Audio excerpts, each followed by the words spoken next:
There's a fish right there.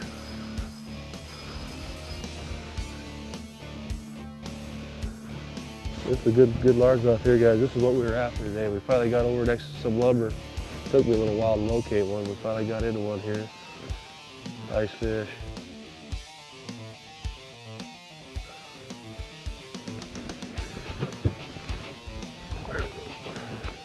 There's what we were after, guys.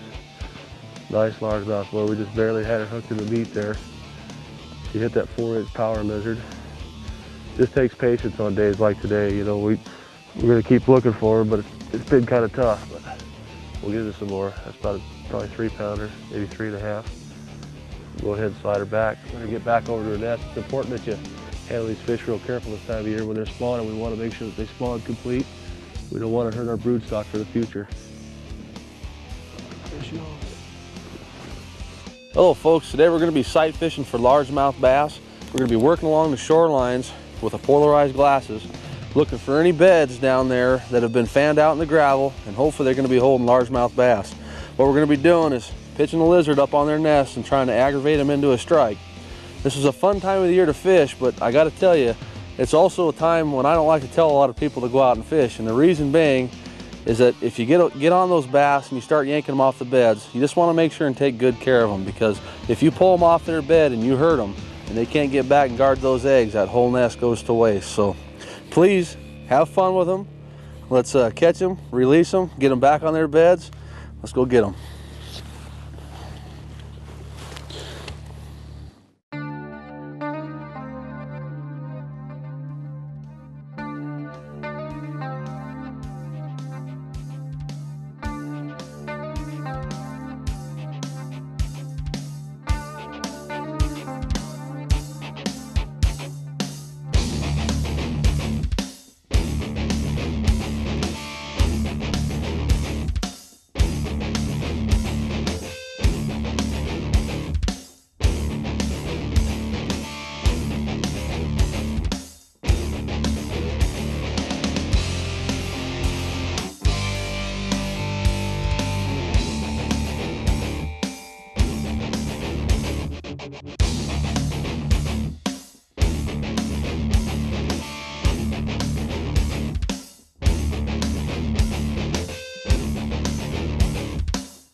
The Angler's Experience is proudly sponsored by Crestliner, leader by innovation.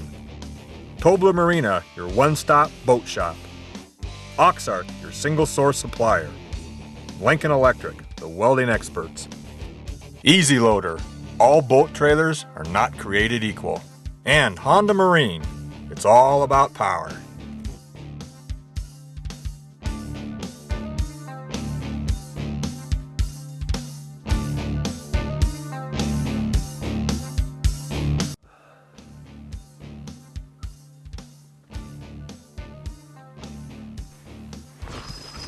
Fish on.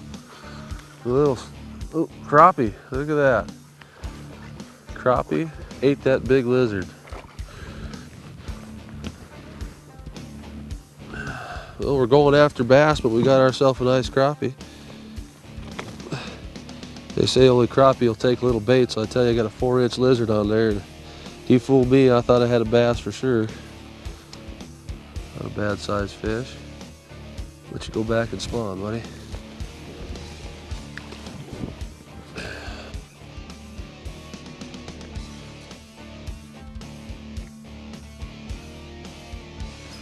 Oh, man. Son of a gun as soon as it hit the water. Wow. There's the proof when you know you've had a strike and you missed it. Just didn't wait long enough. This is an ideal piece of structure right here. The main reason why is we've got a gravelly bottom, which is a good spawning area, coupled with a big, nice deadfall tree that gives them lots of cover. So they'll actually nest right underneath that tree. So what you got to do is you got to get in there. You got to get in there tight. I'll fish around through it here with the lizard. I'm not seeing any beds on it, but that doesn't mean there isn't any underneath it, because it's pretty hard to see down through all that brush. But we'll work it and see what we can find.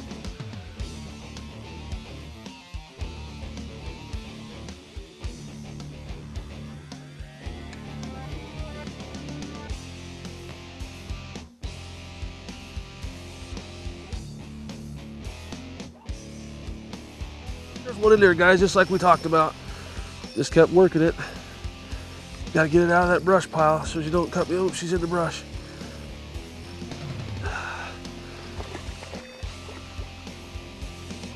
Not a super big fish, but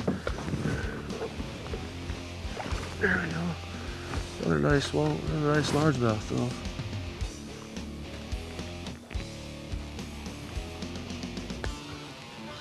though. Right there. If you look right out off the fish, you can see the bed she was sitting on right there. See where it's all bleached out and gravel in the center? She was by the lubber like we talked about. There you go, baby. Go back down there. There's a few different baits that you can use when sight fishing bass, and I've used a variety of different baits over the years, and you know, anything from a slick tail worm like such, flipping tubes, big bulky tubes like that can be real good. But hands down, bar none for me, it's always been the lizard. And I think what's happened, any of you have fished with water dogs in your time, you'll know that when they hit a water dog, they hit it with aggression. And what's happening is those water dogs will get down there and actually eat the eggs. And what you'll get with a tube strike or a worm strike a lot of times, if you watch them, they'll come up, grab it, spit it out real fast. With the lizard, they tend to bite it and hang on to it. So you don't have to be as visual. As soon as they take it with a worm or a tube, as soon as you see it disappear, you got to set the hook, and a lot of times you'll miss the fish. Whereas with the lizard, they'll pick it up and actually try to eat it.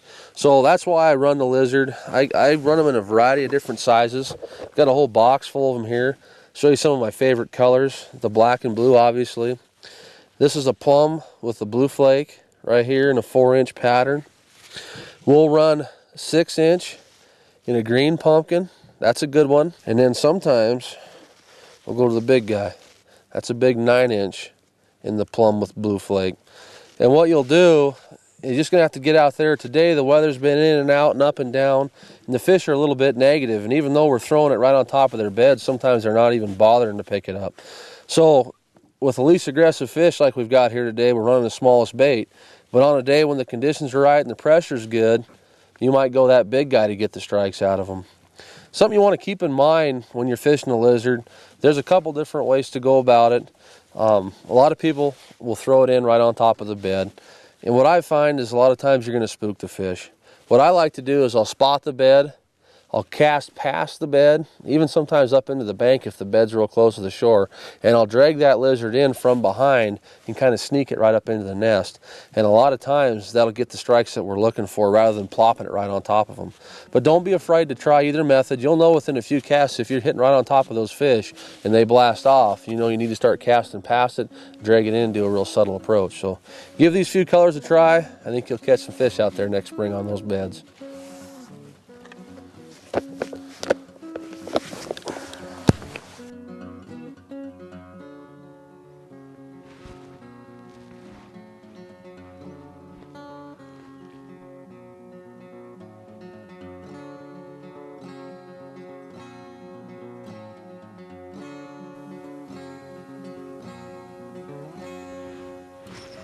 There's one right there. Ooh, this pulled good. Oh yeah, there we go. Kind of fooled me there. It's running right at me.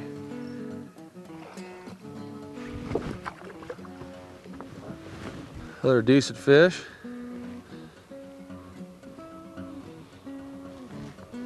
Got a hold of that one.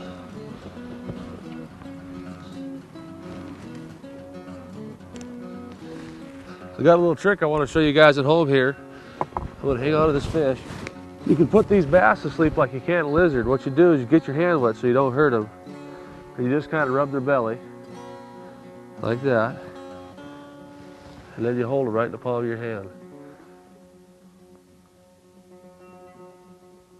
See that? Not neat, huh? Just like a lizard. Now as soon as it hits the water, just still sitting there in my hand. No big deal. There she goes.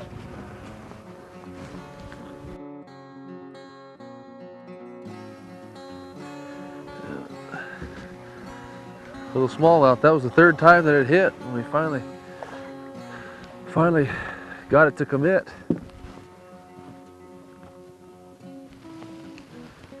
You can see, I'll show you on the lip of this. This fish has been caught and released before. See the sores right there?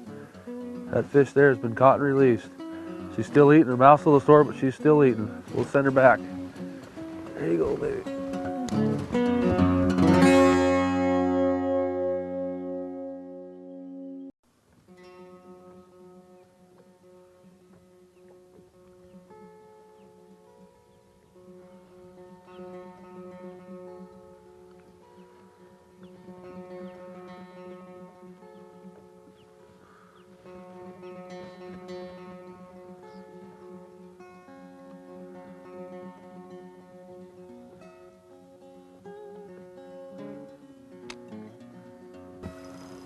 Oh yeah, pulling good.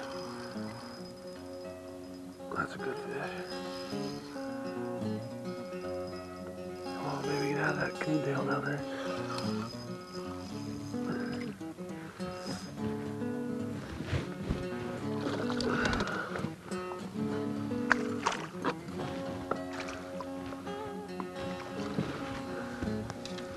Nice bass.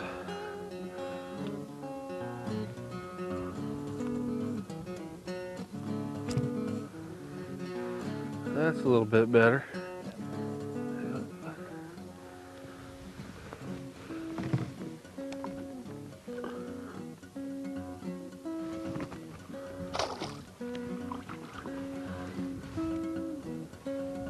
What we've done is we've come into kind of a back bay, and it's secluded away from the wind.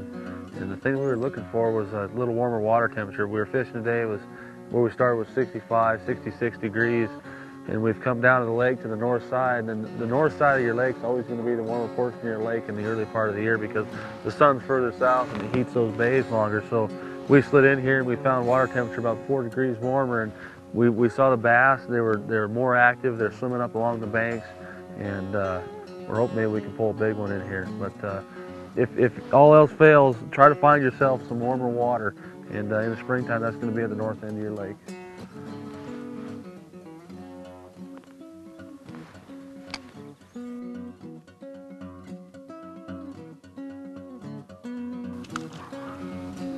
Alright, little buddy.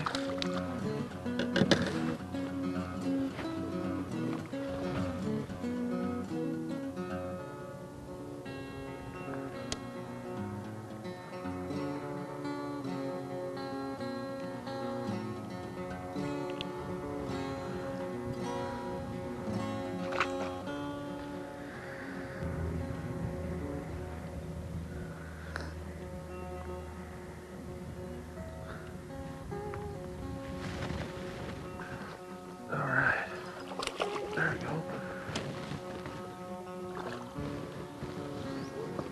Come here. Well, I sighted that one right in there. Dropped right in front of it. Oh, came over and grabbed it. Another giant, but another nice little largemouth. All right.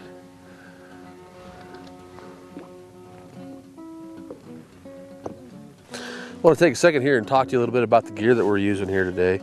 I'm using a 6'6" medium action spinning pole with a small, this is a Quantum PT10. I've also got some spider casters, but a small reel, 6 to 8 pound test fire line. On that I put my reel 4-flex leader, about 6 to 8 pound test, tied on with a double uni knot. I'm running about a 5 to 6 foot piece of that right there as a shock absorber. And when I go after these guys on the beds, there's two approaches. I like to finesse them. A lot of people will take big heavy gear, big heavy weights, and thump it right in on the bed. And sometimes that works, and sometimes the finesse presentation works. But over the years, I've just had better luck finessing them off the beds than I have with that real aggressive heavy line, heavy weight thump approach. And all we're doing, it's real simple. It's Texas rigging. I've got an 1/8 ounce lead, just a bullet weight, standard bullet weight. I've got a 1/0 Gamakatsu extra wide gap hook right there. And then what we're using for our bait, I'm using a black blue. Has been my best color over the years, but it's a black blue Berkeley 4-inch lizard, and it's just like rigging up a tube bait or a crawdad. It's got to go a certain way. What you've got with a lizard is you've got a belly portion and then you've got a back portion right here. What you want to do is you always want to make sure it looks natural. You want that belly down. So all we're doing is pushing in here, half an inch or so, pushing it up over the keeper like so. A little too far in that one. And then just finding out where straight's at on that bait, coming in, hooking it all the way through like that. Then what I'm doing is I'm just backing up in there and just covering that hook point up. Now, if you look at that bait, it's on there nice and straight. The back is up, the belly is down. It's ready to get inside that bed, make some bass mad.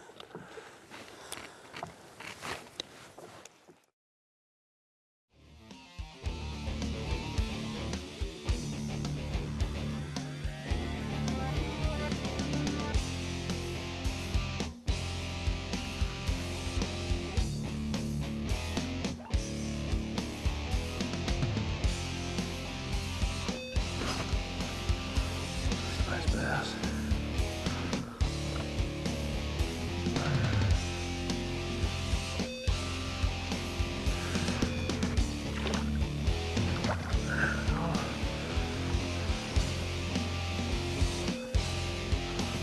Nice fish right there. Seen a lot of them in here cruising. We're just having a hard time getting them, but got to be patient. We'll get them.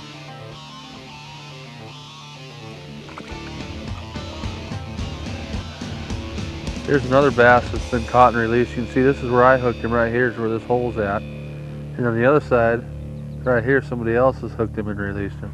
He's in perfectly good shape. That's why I'm such an advocate for catch and release. Somebody got to have fun with this fish and then they put it back. I got to come along and catch it again. So make sure you release your fish. You can keep some for the table, but release a good share of them. A couple things when you're sight fishing that you need to keep in mind, and the first and probably the most important, it's been sunny cloudy all day. We've had a low pressure system move in, but I've worn my polarized glasses the whole time, and I see a lot of people that just wear the sunglasses when it's sunny out. But the polarized glasses, even when it's overcast, you can look down at the water with just your eyes and see well. But the polarized takes just that little bit more glare off and helps you see those bass. And it's important when they're on beds, because you may be able to look out there with your naked eye and see that bed, but you won't be able to see the bass sitting in it. So you make sure that whether it's sunny or cloudy, that you wear your polarized glasses. It'll really help you increase your catching percentage, because you'll be able to see that bass. You'll know where to place your cast at, and thus make more productive on the water. So keep your glasses on at all times.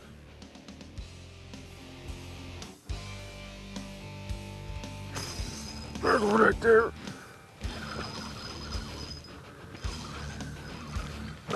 Little one.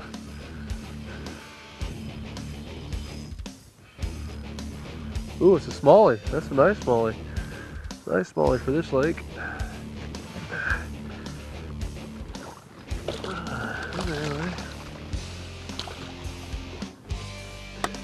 There, you little smallmouth. Buddy, come here.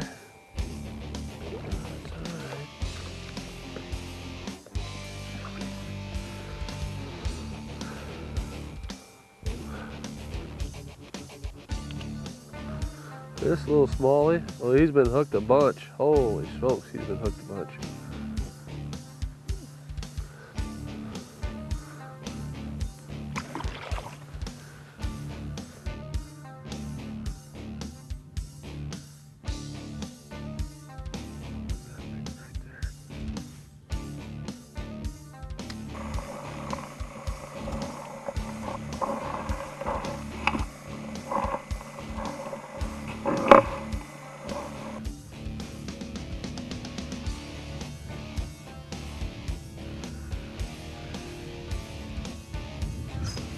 Got him, I got him. Oh no, wrapping me around. Coming around.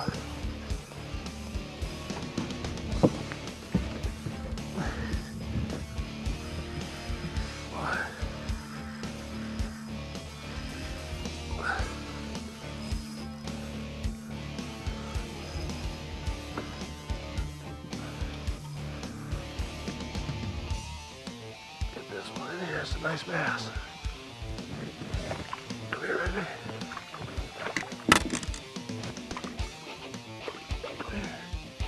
Oh, there we go. There's a nice bass, guys. Nice one. Up here in these heavy trees up underneath in that shade. Up there on the bed, we pulled her off the bed. Not a giant, but a nice fish. Gave up a heck of a fight. Get her back so she can go back to her bed.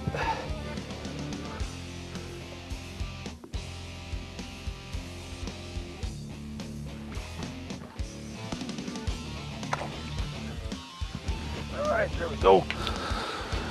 That's a nice fish right there, guys, on that lizard. Get that hook out of here, buddy. Well, folks, tell you what, it's been a tough day today.